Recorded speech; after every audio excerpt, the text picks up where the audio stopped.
ኢራን አስቀድማ የኒውክሌር ግብዓቱን ከተመቱት ቦታዎች አሽሽታለች።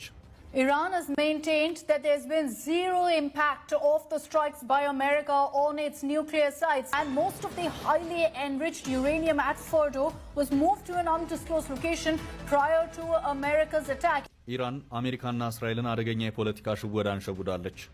ጨዋታው ከባድና ውስብስብ ሆኗል። ሰሜን ኮሪያም ጠጋ ማለት ጀምራለች። ሩሲያም እያፈነገጠች ነው። የኢራን ፓርላማ እጅግ አደገኛ ውሳኔን ሊወስን ረቂቅ እያዘጋጀ ነው። ነገሮች በፍጥነት እየተወሳሰቡ ነው። ኢራን አሜሪካ በኢራን የኒውክሌር መሰረተ ልማቶች ላይ ጥቃት ከመፈጸሟ ቀደም ብሎ በኒውክሌር ተቋማት ውስጥ የነበሩትን የበለጸጉ የዩራኒየም ንጥረ ነገሮች ሙልጭ አድርጋ በማውጣት ወዳልታወቀ ቦታ ያሸሸች መሆኑ ታውቋል። መሰል ዘገባዎችን የተመለከቱ ሰዎች ኢራን ጨዋታውን ተጫወተችው ብለዋል። እስራኤል የኢራንን ወታደራዊ ተቋማት ማውደሙንና ማድቀቁን ቀጥላበታለች። የኢራን ሚሳኤሎችም ስራ አልፈቱም።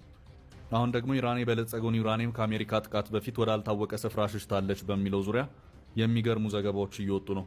And most of the highly enriched uranium at Fordo was moved to an undisclosed location prior to America's attack.